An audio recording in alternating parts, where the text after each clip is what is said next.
नमस्कार दोस्तों, फिर हाजिर हो गए शाम 7 बजे अपनी बात में।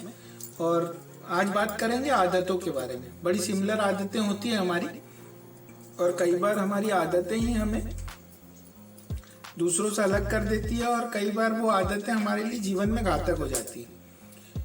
आज मैं उस आदत की बात कर रहा हूँ जिसमें बहुत सारे लोग होंगे, 90% लोग होंगे जो किसी को अपने आप से कम नहीं समझते हैं। वो हर किसी की छीटाकशी का जवाब देंगे ही। आप उनसे कोई भी बात कर लीजिए, वो छीटाकशी, उन पे आपने कोई एक कमेंट किया है तो वो आपको 4 बातें बोलेंगे। और ऐसे लोग क्या होते हैं कि जीवन में वो उन 4 बातों को लेकर पॉजिटिव नहीं हो पाते कि मुझे इन्होंने ये कह दिया था, वो कह दिया था। बस यही एक आदत थी जिस पे आज मैं बात करने के लिए आया हूँ। और मुझे लगता है कि हम उन आदतों के कारण भी अपना बहुत सा टाइम उसको सोचने में या उसको करने में गवा देते हैं। जो हमको करना है वो छूट जाता है उस आदत के कारण। इसलिए ज़िंदगी में कभी भी याद रखिएगा कि छीटाकशी का जवाब देना जरूरी नहीं है। आप काम कर रहे हैं और आप जब भी काम करोगे और कोई उस पर कुछ कहेगा और आप उसको जवाब देने जाओगे तो आप अपने मूल काम से भटक जाओगे। आप क्रिकेट देखते हैं आप लोग, कभी सचिन को देखा आपने? सबसे ज्यादा रन उसने किस टीम के खिलाफ बनाए? उसने ऑस्ट्रेलिया के खिलाफ सबसे ज्यादा रन बनाए। क्यों पता है? क्योंकि ऑस्ट्रेलियन खिलाड़ी हमेशा ही छीटाकशी करते हैं और माइंड डिस्टर्ब करके विकेट लेने का फार्मूला अपनाते हैं। लेकिन सचिन तेंदुलकर की सबसे खास बात ये थी कि उन पर कोई प्रभाव नहीं पड़ता था उनकी छीटाकशी का। यहाँ खिलाड़ी ने छीटाकशी की और अगली गेंद पे 6 मार देते थे, कामयाब खिलाड़ी हुए वो। बस मेरा भी कहने का यही मतलब था कि हर छीटाकशी का जवाब देना जरूरी नहीं है। छीटाकशी का जवाब छोटे लोग देते हैं, जो महान बनने वाले होते हैं वो छीटाकशी का जवाब नहीं देते। वो कामयाब होकर बताते हैं कि उस कार्य को मैं कर सकता हूँ, और वो छीटाकशी ही मेरी ताकत है। और आप जितना मेरे बारे में कहोगे मैं उतना बेहतर होते जाऊंगा, उतना निखरते जाऊंगा। और जिन लोगों को इन छोटी छोटी बातों से बुरा लगता है, या उनको ऐसा लगता है कि यार मुझे इसने ये क्यों कह दिया है, तो यार उसको कामयाब होके बताना पड़ेगा।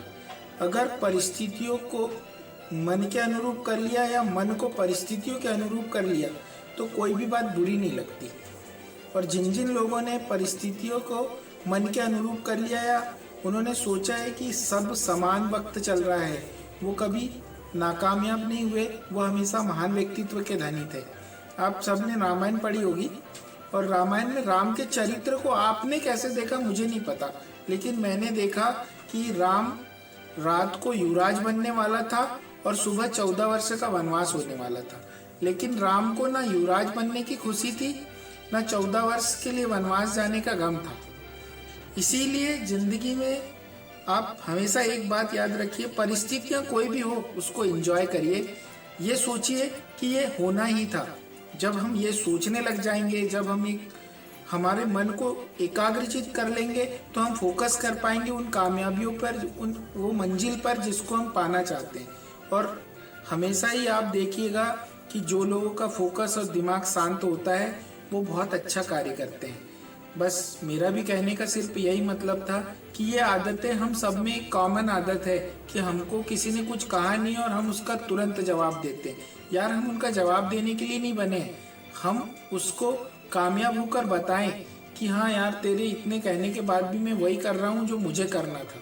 क्योंकि हम जब भी छीटाकशी का जवाब देने जाते हैं या किसी बात को पॉजिटिव सोचने की बजाय निगेटिव सोच लेते हैं तो हम वो कार्य को नहीं कर पाते।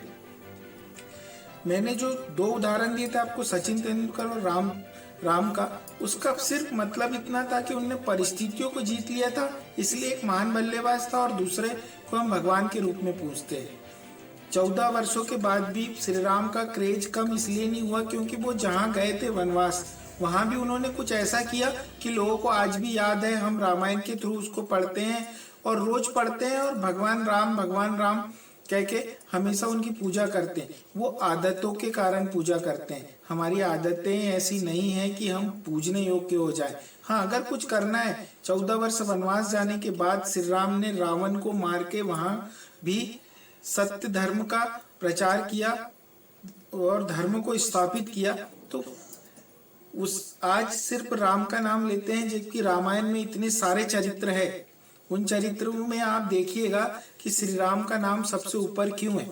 बस कारण यही था कि वो परिस्थितियों के साथ अपने मन को उन्होंने एकाग्रचित कर लिया था कि परिस्थितियां कैसी भी हो, मुझे कामयाबी हासिल करना है, और उनने कामयाबी हासिल की। आज के लिए इतना ही, और वीडियो पसंद आए तो लाइक करें, चैनल को सब्सक्राइब करें और बेल आइकन को प्रेस कर ले ताकि न्यू नोटिफिकेशन आपको मिलते रहे। और मेरे वीडियो कैसे लग रहे हैं कमेंट सेक्शन में जाकर बताएं भी, और वीडियो अच्छे लगे तो और लोगों को भी फॉरवर्ड करें ताकि उन लोगों को भी कुछ मोटिवेशन मिल सके और वो भी अपनी लाइफ में कुछ कर सके।